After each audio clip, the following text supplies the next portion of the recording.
seem like for a while this season, we're making incremental steps each week, and the trajectory was up, and then at some point it started to maybe take some steps back. I'm curious what your explanation is for it overall, and I guess that includes the passing game, of course. Yeah. It's just like anything else in a season. You play every week and you go to practice every week and you got a plan, but at the end of the day, you got to go execute it on game day. And we've done a pretty good job of being consistent and having the confidence to go execute the plans on game day, regardless of the position that you're talking about. And, right now we're just in a rut, and we got to find a way to get out of it, and that's our job as coaches. And it's also the job of the players to go and find a way to get out of it with our help. But, it's not a situation where we've struggled all year. It's like you said, we've seen some good progress, and we've seen confidence that we've needed coming out of the off season. We've hit a little rut here in the last 2 weeks, and we got to find a way to get out of it. Any specific reason why you think you guys have not been able to produce any of the explosives in the passing game in the last few games? Yeah, I think it's a situation where especially when you're dealing in the passing game, you have a couple balls that don't go your way, you have a couple of routes that don't go your way, and then next thing you know, that kind of starts building up. It's like basketball. A shooter gets hot and they get in the zone and they start rolling with it, and then next thing you know, they get cold. They go really cold.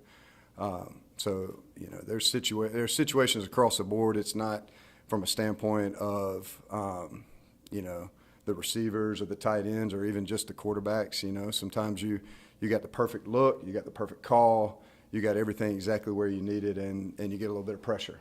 So it's just a combination of things. And like I said, there's no panic on our end. There's no panic in our players.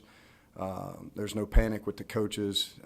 We just got to keep working and find a way to get out of this rut, and that's what we're going to go back to work doing today at practice. Coach Streeter said that there were some RPOs called where DJ probably should have kept it, run with it, handed it off, done something, and he winds up throwing it. There are times that you can see he probably hands it off, should have kept it. Yeah. Is that we've talked to him enough to know he probably knows what he's seeing. Is that a confidence issue? I think some of it is because you get in a situation where, and DJ is the type of kid, he doesn't want to let people down. He puts a lot more pressure on himself because of that. So I think in some of those situations, he's looking for the perfect look. He's looking for the perfect read. He's looking for the perfect throw, the perfect play. And that just doesn't exist in football. There's too much stuff going on offensively that he doesn't control, that coaches don't control, and there's too much stuff going on defensively that nobody controls on the field. So at times, especially Saturday night, there was a couple times where it's like you come to the sideline, it's like, what'd you see? And it's like, man, I should have done this. And it's like, well, go with what you see, go with what you feel, go with what you practice. But it wasn't a majority of the times that you had those conversations. But there was a couple times where you're like, hey, you might could spit that out, out the back door on the RPO, or maybe you should have kept that one. What'd you see to make? And I'll be honest with you, when a lot of times what we see is not what he sees on the field, and when you go back and watch the tape, it's like, man, I'm glad I didn't tell him to do that because he was right, and vice versa. There's a couple times where the defensive end's kind of in that gray area. Do I pull it? Do I keep it? Do I pull it? Do I throw it? And in those situations, you look back at the tape, in the game, you're like, man, this was wide open. But then you go back and you look at the tape, and you're like, I'm kind of glad he gave it right there. I'm kind of glad he pulled it. So what we have to do is just, like I said, go back to where, there's a confidence level there in, hey, it doesn't have to be perfect. It doesn't have to be perfect. Make full-speed decisions. We'll roll with the punches. And that's where we got to get him back to. That's where we got to get our entire offense back to. Because, like I said, it's not a situation where we haven't seen the positives out of this offense this year. We just got to get back to playing more confident.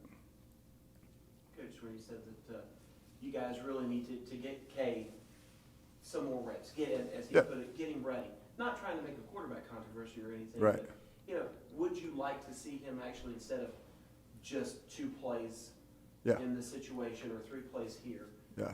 maybe get him some actual, work with the ones and do that during the week and get him out in the game and see him for 10, 12, 14 plays? Yeah. I got confidence. Let me start with I got confidence in DJ running our offense, and I got confidence in Cade running our offense. And DJ's a great football player, and Cade's going to be a great football player. It takes time, and we all know that, especially in this sport where development is key.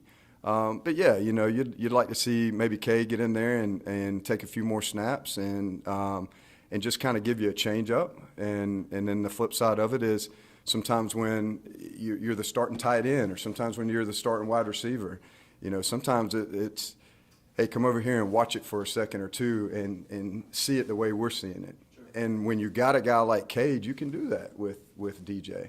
But both those guys have strengths, they have weaknesses, and it's our job to make sure that we're putting the best person out there to give us a chance to be successful on that drive, be successful, offensively, and then find a way to play complementary football, offense, defense, and special teams, and just not screw it up. And a lot of times, we've done that this year. I know everybody's upset, but we're 8-1. We're not 5-3. We're not 4-4. All right, let me take my Clemson coaching hat off and put my Clemson fan hat on. How many of y'all been here for? Don's been here for a long time, and guess what? I've sat here and watched this press conference when it was 3-8. I've watched this press conference when it's 6-5. I've watched this press conference when the Tangerine Bowl, we're dying to go play in the Tangerine Bowl. No offense to the Tangerine Bowl. No offense to the Humanitarian Bowl, but we get a berth to the Humanitarian Bowl, and we're like, man, this is awesome, So, we got to keep things into perspective, too. I'm upset with losing. I hate to lose. I don't care what I got on my chest. I hate to lose. But at the same time, we're 8-1. We went to a Notre Dame team that, guess what? They got football coaches, too. And guess what? They got a lot of pride, too. And we played in a tough situation, a tough stadium, and we got beat. But we're going to go back to work. Because if we had got back on the plane in South Bend, and let's say we scored 50 points, and everybody's happy-go-lucky over the offense, and wow, we're back, we're still going to walk in the building the same way we walked in the building yesterday and go, what do we got to go fix? Because that's what we do. So, good, bad, or ugly, we always walk in here ready to fix things on Sunday. And then we turn around and we go to practice on Monday, and we start a brand new week because the biggest game of the year is this week. It's like that every week. So I'm not going to get on the negative train. I'm not going to get caught up in the narrative, and our players aren't either. And that's our job as coaches too, to make sure our players understand the big picture. And I've been here for 7 years, and I've walked in this building on a Sunday after a devastating loss to Pittsburgh, and the season's over, just to turn around and go win a national championship about a month and a half later. I've walked in this building with a devastating loss to Syracuse, and it's over, just to go to the playoff 2 months later. So, nowhere in our building does it say we have to have the #1 rated offense in the country. That's not a goal. Nowhere in the building does it say we have to go undefeated. It's not a goal. And when I walked back in the building on Sunday, all our goals were still right in front of us. Everything is still right in front of us. And that's my mindset. And when I walk out of that tight end room today, that's going to be the mindset of the tight ends. And they already know it's mindset because they heard that from me first thing Sunday morning when I woke up. We're just going back to work. And that's what we got to do offensively. We're in a rut. Ain't nobody sitting here trying to disagree with that. We've got to play better. We've got to coach better. We've got to put kids in better situations and account for everything that comes with that. But all we can do is go back to work and make sure that they're confident in what we're doing, and I know they are. Now let me inside your head for a second. You said you told them that. Did you get up and send them a text? Did you call them? Did you see them? Well, crazy enough, we got back in about 4 o'clock in the morning, and a few hours later, the sun came up. Now, it was a little cloudy, all right, because there was a little bit of rain dropping. And there for a minute, I thought maybe it wasn't going to come up. But it did. And when it came up, I got my butt up and went to church. And the preacher still preached. That was crazy because I was actually worried he wasn't going to preach, all right, being down on the boys, all right. But he preached, and his sermon was on static. And it was about static, and the static is seasons of a lot of noise. And it's where a lot of outside noise comes in and tries to affect your season and what the truth is, all right, which I thought was very ironic to the situation we were in, right, still in. So, yeah, I mean, after I got done with that, I sent a text out to the tight ends and just, told them that I loved them, told them that I was proud of them because, you can say what you want, but that entire offense kept fighting the entire time. And we finished on a high note. And that's something to be super positive about going into this week. And I wanted to make sure they understood that. And but then the flip side of it is we're not patting on their back telling them how great they are either. As an offense and as a tight end group, like they're accountable too for their play. Just like I'm accountable for my coaching and they're accountable for their play. So when they come in today, I just want to make sure they know, hey, we got everything in front of us that we have said from day one. But we got to go back to work. We got to get better. We got to treat the Monday like we treated the Monday after we beat NC State and Wake Forest, who was ranked at that time. We're going to go fix some things that were wrong in the game. And then from there, we're not going to let this game beat us twice. And that's the mindset that we had to have. And they all responded. I love, Brenning Stewart's just growing before my eyes, and I love that about him. He's still a young guy, and, he's growing so much, and his response was, Coach, this just makes the story even better. And that's his response. And that just shows you, what the culture of our program does for our kids. And at the same time, they're not listening to the static. They're just focused on what we got to do to go get better. And then on Saturday, we got to go do it. And I can't wait to go do it. I wish tomorrow was Saturday. I can't wait to go do it. We're not going to backdoor our way into the ACC championship. We're going to go bust the door open Saturday to this ACC championship. And that's our mindset, and that's our goal, and that's what we're going to go do. Is the task right now for this offense very similar to what the task was all offseason, generating confidence, less perfect play?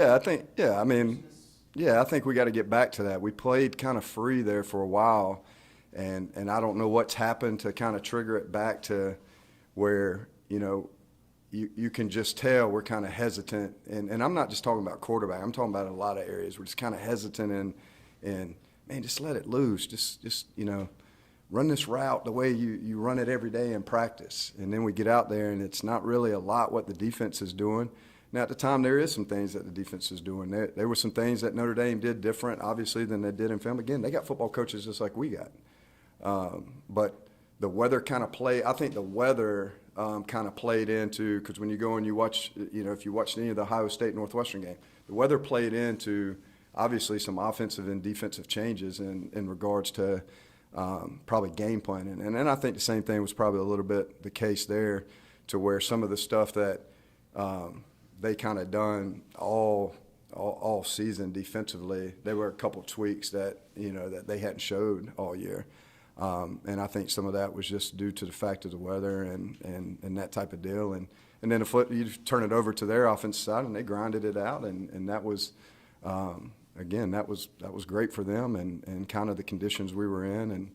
And we just got to find a way to, you come to practice and the practice is just been different. Like, our practices don't look the same as the games in the last 2 weeks. And there for a while, the practices were just parlaying right over to Saturday's games. And that's just where we got to get to. And again, I think it's just a lack of confidence. And not just with the quarterback, with across the board. And we just got to get that back and get back to being, consistent. We've scored opening drive. We've scored, I think, 6 out of 8 drives. 6 out of 8, opening drives of the game. We've gone down and scored, and we just got to get back to that, to where we're getting off the bus, we're rolling, and then from that point, everybody starts feeding off everybody, and that's the thing that really, the biggest thing that kind of stood out to me as a team on Saturday was we never could get the momentum back. When the defense has kind of been down at times, the offense has picked them up. When the offense has been down at times, the defense has picked them up, and our special teams has just been really consistent. And on Saturday, we get the block punt. It goes for a touchdown, and at some point you're like, all right, we're going to get that momentum back. Defensively, we're going to get it back offensively, and then we'll start feeding off each other. And that was just for the first time all year that never happened. And we never got the spark that we needed to kind of change that momentum. Because I truly feel like if we could have, then we're back to that situation that we've been in before, other years, this year. And then at that point, we're playing football. And we just never could get over that hump. But Kyle, what would you say the identity of this offense is at this point? It's a good question. I mean, I think there's different identities at different parts of the season at this point. Right now, I think the identity for us right now is that, we're one play away from being great. We're one play away from being just average, and that's where we are right now. There's been a couple balls that they're thrown uncatchable. If they're thrown catchable, it's a different ball game. There's a couple balls that's been thrown very catchable, and they're not caught. It's a different ball game, and that comes from the receiver room and the tight end room. And then there's a couple plays where we've handed it off to Shipley or Maffa, and we are one block away, and it looks like it's there, and we get a shoestring tackle based off of one block. And the same thing with Saturday. I mean, first play we go 8-9 yards. We spit out a screen, we go 8-9 yards, and what we do? Get it back for holding. And then we turn around and get a holding call 2 plays later. And that's just kind of where we've been the last 2 weeks. We've done an incredible job of protecting the football early in the year. So the narrative early in the year was, man, they're great in the turnover margin and protecting the football. The last 2 weeks, not been the case. And you look across college football in the last 2 weeks, there's a lot of ranked teams that have played really effective on offense and really efficient. And they've turned the ball over in the last 2 weeks, and they've got beat. And that's another, that's where we are right now. We can't throw the catchable balls that we need to throw. We can't catch the catchable balls that are being thrown. We're getting penalties when we got positive plays. We lived in 3rd and long this week. We've been great we're 5th in the country in red zone offense, which was a struggle last year. And we've been consistent in that all year in red zone offense. We're 5th in the country. And I think we're like 18th in the country in third down efficiency. And we lived in 3rd and long all night Saturday night. And that's something that we haven't done this year. So I think depending on which part of the season you're looking at is kind of to answer that question is which part of the season. Right now, we're very average offense, very average. And we're average at all positions. But I will say this. We're very average in all positions right now, but we have greatness in all the positions too. And we are just one play away because we've already seen it. It's not like I'm sitting here saying, hey, we're one play away. Remember 3 years ago when we did it? Nah, let's go. I mean, did y'all come to a Wake Forest? Everybody came to a Wake Forest game? Okay. I mean, we were pretty good offensively that night. It wasn't too long ago. So, I mean, we have these pockets of greatness. We just got to put it back together. And again, we got to keep things into perspective too. And it's been a bad 2 nights. We've had 2 bad nights, and it just happens to be the last 2 games, and we'll get it turned. How do you kind of marry that? Coach Sweeney says that you need to get DJ just to be able to turn it loose sometimes. Hey, don't be afraid to go make a play. But then you have what I guess was maybe an option route where you threw the pick 6 there. And Yeah. you somebody made a wrong read. You go, okay, so now I've made a mistake. How do you kind of say, hey, turn it loose, but still don't make mistakes? Yeah, it's tough, from a quarterback standpoint and coaching quarterbacks. I've coached quarterbacks for a long time, and it's a really tough. Obviously, it's a tough position to play, and it's a tough position physically, but mentally, it's tougher than any position. So there's a fine line there where you're not in his head too much, and you're not predetermining how to throw balls and the reads that have to be made, because you can't do that at quarterback. You got to see what's happening live, and you got to see it post snap. But he's just got to, he's got to trust, and that's probably the biggest thing. He's got to trust himself. He's got to trust what he does at practice every day, because because if he wasn't the guy, he wouldn't be playing. He wouldn't be at this level. He wouldn't be at Clemson. He wouldn't have gone to Notre Dame, 2 years ago and did what he did then. He can do it. He's just got to go. He's got to trust himself. He's got to trust his reads. He's got to trust his coaching. And like I said, he's one of the greatest, if not the greatest kids I've ever been around. And he's one of the hardest workers, if not the hardest worker I've ever been around. There's not one person in this building, there's not one player, there's not one coach that will say something negative on or off the field about DJ. But with that personality, he brings a lot of pressure to himself. And he's a perfectionist. And those type of things you got to find, like I said, it's a fine line. You got to find a way to kind of work through those things. But, I would just say trust, man. You got it. You got it. Just go do it. And he can, and he will. And we got to help him as coaches, I think at times you can't live in a fast-paced offense, as in running every play. Trust me, I love tempo, but you can't live every play like that. And for him, I think he does a little bit better when he is playing a little bit faster because there's not as much thinking. Defense can't do as much, all right? So for us, maybe we play a little bit faster at times, and that's kind of what you saw at the end of the game there. The flip side of it is when there's much pressure on you at the end of the game when you're just kind of out there tossing it around and it's a blowout at that point, So, again, there's a fine line there. But, we can, as coaches at any position that we're at, including the quarterback position, we have to find a way to highlight their strengths and hide the weaknesses. And that's what we're working on every week in this building.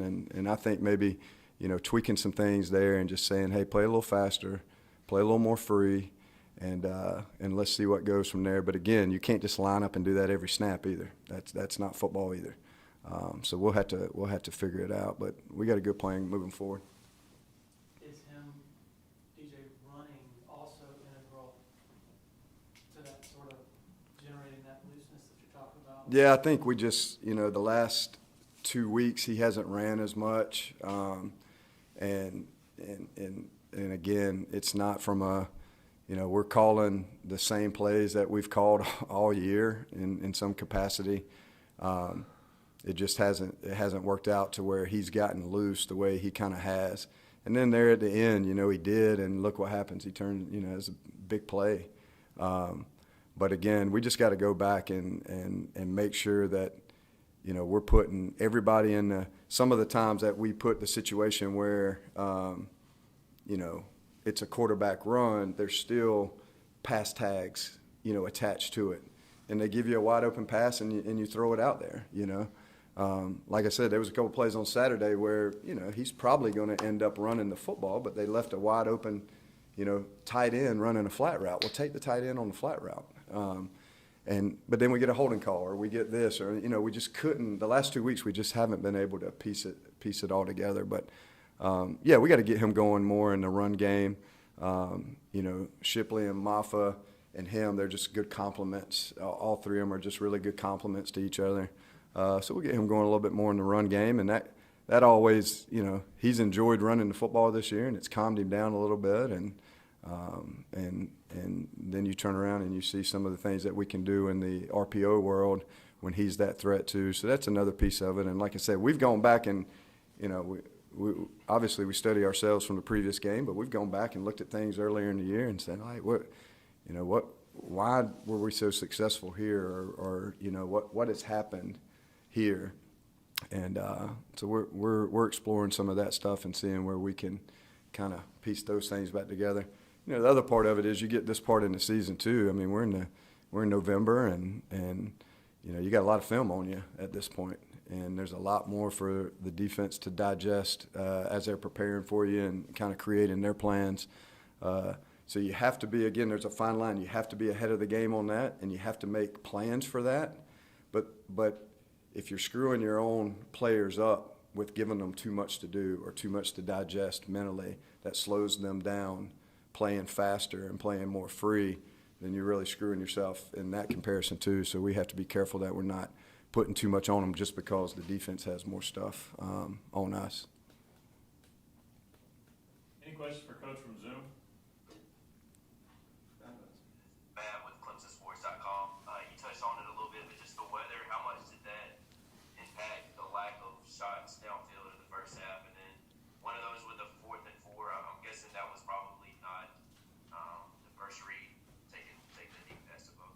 Yeah.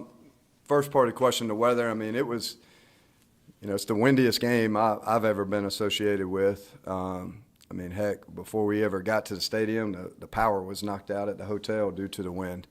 And it was just, it was crazy when it comes to just from a wind standpoint. But, there was in pregame, even myself warming up with the tight ends. I mean, I like to think I got a really good, strong arm, I feel like I throw a great ball, but I was overthrowing the boys Saturday, and it was weird. But, I think there was a couple of them that might have got loose from him, or maybe you account for the wind too much just because of the situation you're in, but it didn't really change what we were going to do from a game plan standpoint. They might have changed a couple play calls just from which direction you were going and the wind was going. Obviously, Notre Dame didn't throw the ball as much as we had in our game plan, so it probably didn't affect their game plan as much. But for us, we made a couple tweaks. But, as for that play, yeah, I mean, Bo, on 4th and 4, it was we had a play call that we've executed 1,000 times in practice and executed a bunch on 3rd and 4th down in games already for the first down. And, that wasn't his first read. The first read ended up being covered up. The second read ended up being covered up. And your 3rd and 4th read were two, outside deeper shots on both of those calls there. So that's kind of explanation on that. But even with that, I mean, we're – that's got to be, going back. That DJ's got to throw a catchable ball there and give Bo an opportunity, because anything can happen if you give him a chance there. You can get pass interference or you can get a big catch.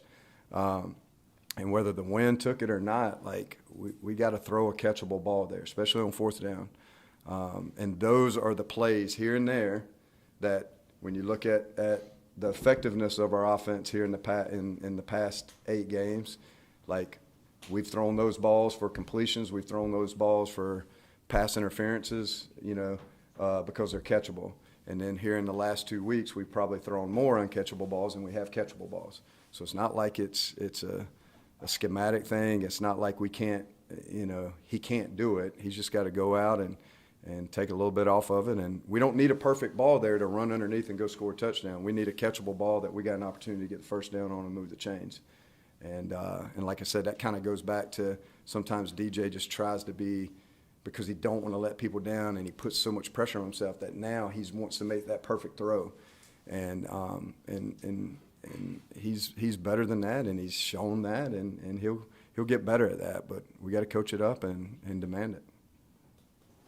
Outside of Bo and Antonio at receiver right now, or I'm sorry, with Bo going down, outside of Antonio and Ngata at receiver right now, is who you kind of look to as maybe that number 3 guy?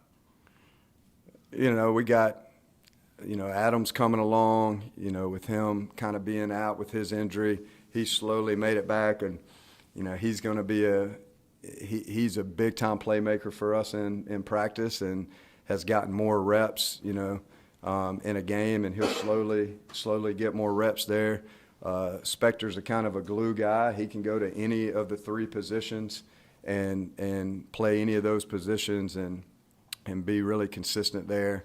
I think with Davis and Brenny, you got 2 guys there that can also plug and play. So I know just because they have tight end beside their name doesn't they don't necessarily get lumped into that receiver group. But when you get in these types of situations, it's about getting your best players on the field and getting your best players on the field surrounding your quarterback, especially when your quarterback's struggling a little bit. Giving him more playmakers out there at the same time.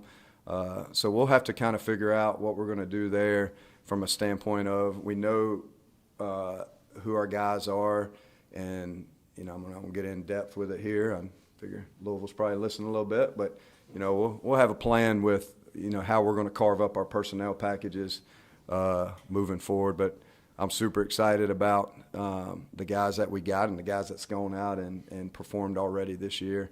All those guys I just mentioned at some point in the season has made a big play. Even to, having guys ready to go. And there's guys that haven't been out there that's ready. and they're going to go out there when their number's called, and they're going to make a play for us. And we keep telling our guys that you don't know when your number is going to be called, but at some point your number's going to be called, and you got to go out there and you got to execute, and you got to make plays. And a great example of that is Sage. You know, Sage hasn't played a lot this year. He played more last year, obviously, and he hadn't played a lot. And it's just Davis and Brenny's played more, and they've been out there on the field for us. And but Sage every week's going to practice. Every week like he's the starter. He prepares mentally and physically like he's a starter. And next thing you know, Davis goes down and Brenny gets a little banged up, and Sage has got to go there at the end. He makes 2 big catches and in traffic, and he's ready to play. And I have no doubt that we have the pieces that have been starting, and we have the pieces that are behind them that are ready to go make plays. We just got to, you know, now with Bo going down, we just got to figure out how we're going to carve it up. And that's not for an entire game. When we think personnel per play, really based off what the play call is. So you'll see a lot of different personnel packages, just like you've seen this year. You've seen 2 tight ends on the field at the same time, whether one's in the box or out of the box, and you've seen 2 tight ends on the field outside the box playing receiver. So we'll carve it up same way we've been doing it.